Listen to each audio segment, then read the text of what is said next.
YS Jaganmohan Reddy గారు నాకు ప్రాణహాని ఉంది, నాకు రక్షణ కల్పించండి, నాకు థ్రెట్ ఉంది, లైఫ్ థ్రెట్ ఉంది, నా సెక్యూరిటీని ఉపసంహరించుకున్నారు, బుల్లెట్ ప్రూఫ్ కార్ తీసేశారు, సెక్యూరిటీ లేపేశారు అని చెప్పి జగన్మోహన్ రెడ్డి గారు హైకోర్టులో పిల్లేశారు. ఒక ప్రతిపక్ష నాయకుడు, మాజీ ముఖ్యమంత్రి, 40% ఓట్ షేర్ ఉన్న వ్యక్తి, రైట్, ఇంకా 40% ఓట్ షేర్ ఉన్నటువంటి వ్యక్తే రక్షణ లేదు అని చెప్పేసి హైకోర్టును వేడుకోవాల్సిన పరిస్థితి వస్తే ఇక సాధారణ కార్యకర్తలకి ఏమైద్దని మనం అడగటం కూడా అనవసరం. మనం చూస్తున్నాం కదా, ఆ వీడియోలు చూడండి. ఇందాక పేరు నాని గారు కొన్ని వీడియోలు ప్లే చేశారు. అలా కొడుతున్నారు, పట్టుకొని కొడతా ఉన్నారు. అది చూడటానికే చాలా బాధాకరంగా ఉంది. అది చూస్తే ఏంటి మరి ఇది చంద్రబాబు నాయుడు గారి గతంలో ఎప్పుడు ఇలా జరగలేదే, చంద్రబాబు నాయుడు గారి పరిపాలనలో అని అసలు ఆశ్చర్యం, నమ్మబుద్ధి కావట్లేదు. నిజం చెప్పాలంటే నమ్మబుద్ధి కావట్లేదు. The way the law and order is going in Andhra Pradesh it's unimaginable. ఆ వీడియోలు ఎవడని చూసినప్పుడు ఎవరికైనా భయం వేస్తుంది. సాధారణ కార్యకర్త కూడా బయటికి రావడానికి కూడా భయపడతారు. ఇప్పుడు వాళ్ళు, అరే ఇదేంటారు అలా కొడుతున్నారు, చంపేస్తున్నారు, నడి రోడ్డు మీద చంపేస్తున్నారు, అక్కడ వినుకొండలో నడి రోడ్డు మీద చంపేశారు, అక్కడెక్కడో నంద్యాలలో నడి రోడ్డు మీద నరికేశారు, అందరు చూస్తుండగా పబ్లిక్గానే చేస్తున్నారు, పబ్లిక్గానే నరుకుతున్నారు, రైట్. అంటే రాజకీయాల్లో ఉంటే ప్రాణాలు గుప్పిట్లో పెట్టుకొని ప్రజాస్వామ్యంలో రావాలా? ఇది ప్రజాస్వామ్య దేశం కదా, ఇది ప్రజాస్వామ్య దేశంలో ప్రజలు ప్రాణాలు గుప్పిట్లో పెట్టుకొని బతకాలా? ప్రజాస్వామ్య దేశంలో ప్రజల ప్రాణాలకు హక్కుల రక్షణ లేకపోతే what does it mean by democracy? Democracy అంటే ఏంటంటే ప్రతిపక్ష నాయకుడే నాకు ప్రాణహాని ఉందని చెప్పి హైకోర్టుకి వెళ్తే ఇక మిగతా వాళ్ళందరూ భయపడతారు కదా, కార్యకర్తలు భయపడతారు కదా. ఫస్ట్ ఆఫ్ ఆల్ అదేండి, ఆ విజయవాడలో అదేదో కొట్టారట, అది పేరు నాని గారు వేసిందా? ఆ వీడియో చూస్తే అరే అంటే ఏదో వెనక ఒక భరోసా అనేది లేకుండా, ఏదో వెనక కంట్రోల్ అనేది లేకుండా, పగుండొచ్చండి, కక్ష తీర్చుకోవచ్చు, పగుండవచ్చు. వాళ్ళ ప్రభుత్వంలో ఉన్నప్పుడు మమ్మల్ని ఇబ్బంది పెట్టారు, మేము వాళ్ళని ఇబ్బంది పెడతామని ఉండొచ్చు. కానీ ఈ విధంగా ఇబ్బంది పెట్టారు వైఎస్ఆర్సీపీ వాళ్ళు. ఇలా పబ్లిక్గా నడి రోడ్డు మీద నరగటం, నడి రోడ్డు మీద కొట్టడం, కింద పడేసి కొట్టడం, పోలీసుల సమక్షంలో కొట్టడం ఉందా? వైఎస్ఆర్సీపీలో ఎప్పుడైనా జరిగిందా? అదే పోలీసుల సమక్షంలో. పోలీసులు మేమేం చేయలేకపోతున్నాము, మేము వాళ్ళని అడ్డుకోలేకపోయామంటే మరి గన్నులు ఇచ్చినందుకు పోలీసులకి గన్నులు ఎందుకు ఇచ్చారు? ఒక సిచ్యువేషన్ని మీరు అసెస్ చేసుకోవాలి కదా. పోలీసుల చేతిలో లాఠీలు ఉంటాయి, వెనక గన్నులు కూడా ఉంటాయి కదా. 3 స్టేజెస్. మీరు హ్యూమన్గా కంట్రోల్ చేయగలరా? మీరు హ్యూమన్ కంట్రోల్ చేయకపోతే మీరు లాఠీలు వాడమన్నారు. లాఠీలు కూడా పని చేయకపోతే గన్ వాడాలి కదా.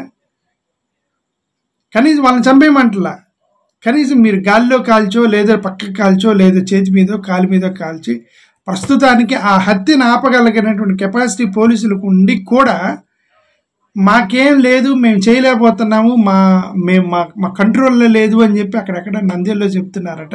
నడి రోడ్డు మీద నరికేసి హత్య చేసి వెళ్ళిపోతాయి. ఇది అసలు డెమోక్రసీలో ఇది ఎందుకు జరుగుతుంది అనేది అసలు అర్థం కావట్లేదు. ప్రజాస్వామ్యంలో ఇది చాలా మందికి అసలు అర్థం కావట్లేదు. అసలు ఇది జరిగిద్దని ఎవరు ఊహించలేదు. ఫస్ట్ ఆఫ్ ఆల్ అదే అక్కడెక్కడో నార్వే దేశంలో వాళ్ళు, మీరెవరు విజిటర్స్ ఎవరు ఆంధ్రప్రదేశ్ వెళ్ళొద్దని వాళ్ళు ఏదో హుకుం జారీ చేశారని ఒక వీడియో చూసిన. అంటే విదేశాల్లోకి వెళ్ళింది, ఆంధ్రప్రదేశ్లో హత్యలు జరుగుతున్నాయని విదేశాల దాకా పోయింది అని అంటే ఆంధ్రప్రదేశ్ రాష్ట్రం పోయేది, ఆంధ్రప్రదేశ్ రాష్ట్రం పరుగు, అది భారతదేశ పరుగు పోతున్నప్పుడు మరి అక్కడ బీజేపీ వాళ్ళు ఏం చేస్తున్నారు?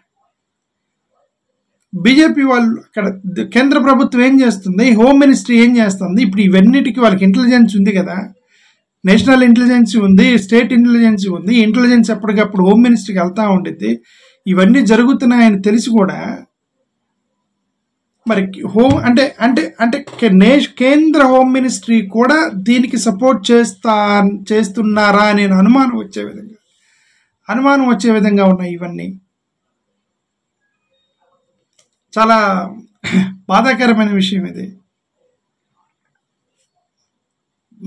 సెక్యూరిటీ పాయింట్ ఆఫ్ వ్యూలో జగన్మోహన్ రెడ్డి గారికి బుల్లెట్ ప్రూఫ్ కాదు అసలు. Already is high threat personality. ఆయన హై థ్రెట్ పర్సనాలిటీ. సొంత ఫ్యామిలీలోనే వివేకానంద రెడ్డి గారిని హత్య చేశారు, రైట్? అది ఓన్ విదిన్ ద ఫ్యామిలీలో. రాజశేఖర రెడ్డి గారిని హత్య చేశారు, రాజారెడ్డి గారిని హత్య చేశారు. ఇక ఆ క్లాన్లో ఉన్న వారసుడు ఆయన ఒక్కడే. High threat personality. ఆయనకి రక్షణ కావాలి, అయినా సరే ఉపసంహరించారు అని అంటే ఏ లెవెల్లో ఆ లెవెల్లో దాడులు చేస్తే అంతే కదా. ఇప్పుడు గ్రామీణ ప్రాంతాల్లో గ్రామంలో వాళ్ళు కొట్టుకుంటున్నారు, హై లెవెల్లో మినిస్టర్లు కేసులు పెట్టుకుంటున్నారు. జగన్ గారి లెవెల్లో జగన్ గారి మీద అటాక్ జరిగిద్ది, ఆయనకి రక్షణ ఇవ్వాలి కదా. సరే, ఎనివే కోర్టుకి వెళ్ళారు జగన్మోహన్ రెడ్డి గారు. మరి కోర్టులు ఎంతవరకు న్యాయం చేస్తాయి, కోర్టులు ఎంతవరకు న్యాయం చేస్తాయి అనేది మనం నమ్మకం ఉంచడం తప్ప చేయగలిగింది ఏం లేదు. కోర్టుల మీద మనం నమ్మకం ఉంచాలి, ఆ నమ్మకం ఉంచుకుంటూ పోవాలి. మనం ఉంచేటువంటి నమ్మకం వమ్మవుతుందా, న్యాయం జరుగుతుందా లేదా అనేది మనం దేవుడే నిర్ణయించాలి అదంతా, రైట్? సరే, ఇప్పటికైనా దయచేసి ఆపండి. ఇప్పటికైనా మీరేదో అంటే మా ప్రభుత్వం వస్తే మేమేంటో చూపిస్తామని అన్నారు, చూపించారు ఆల్రెడీ. ఇంతకన్నా చూపిస్తే అది మరీ ఘోరం. మణిపూర్ అన్నట్టయితే, మణిపూర్ లాంటి రాష్ట్రంలో అయితే అది ఏదో మత గొడవలు వేసాయి. అక్కడ వాళ్ళు తిరగబడ్డారు, వీళ్ళు తిరగబడ్డారు. మణిపూర్లో జరిగిందంటే వాళ్ళు కూడా తిరగబడ్డారు, వీళ్ళు తిరగబడ్డారు, ఒకరినొకరిని చంపుకున్నారు. Even though it is a religious issue in the pretext of reservation issue పేరుతోటి ఒక మత గొడవలు వేసినప్పటికి కూడా వీళ్ళు దాడి చేసుకోవడంతో ఒకవైపున నరమేధం జరిగింది. ఇది వన్ సైడెడ్ కదా. వైఎస్ఆర్సీపీలో ఏమీ ఎదురు తిరగట్లేదు కదా, వైఎస్ఆర్సీపీ వాళ్ళు ఏమి ఎదురు తిరిగి అటాక్ చేయట్లేదు కదా, వైఎస్ఆర్సీపీ వాళ్ళు ఏమి లా అండ్ ఆర్డర్ని వైలేట్ చేయట్లేదు కదా. ఇంత వన్ సైడ్ అటాక్ జరుగుతుంది, వన్ సైడ్ నరమేధం జరుగుతుంది ఆంధ్రప్రదేశ్లో. అది పేర్నాని గారి ప్రెస్ మీట్ చూసినాక నేను ఆశ్చర్యపోయా. అరే, ఇట్లాంటి క్లిప్పులు కూడా ఉన్నాయి, ఆన్లైన్లో తిరుగుతున్నాయంటే చాలా ఆశ్చర్యం వేసింది. అది సో సాడ్. ఇప్పుడైనా సరే పరిపాలకులు మీరు ప్రెస్ మీట్ పెట్టి లా అండ్ ఆర్డర్ కంట్రోల్లో ఉంది, జగన్మోహన్ రెడ్డి ఇప్పుడు అదే ఉంటే జగన్మోహన్ రెడ్డి పరిపాలనలో లా అండ్ ఆర్డర్ పోయింది, జగన్మోహన్ రెడ్డి పరిపాలనలో ఆయన చంపారు, ఈయన చంపారా? అవే ఇప్పుడు గతంలో మర్డర్ జరిగాయని ఇప్పుడు మర్డర్కి ఎవరు ఇచ్చారు పర్మిషన్? గతంలో మర్డర్ జరిగాయి అనుకోండి, అదే మీకు టికెట్ లేకపోతే ఇప్పుడు మర్డర్ చేయండి అని. ఇప్పుడు లా అండ్ ఆర్డర్ కంట్రోల్ చేయండి అంటే మీరు మీ ప్రభుత్వంలో చేయలేదా అంటే ఏం చేస్తాము దాన్ని ఇంకా.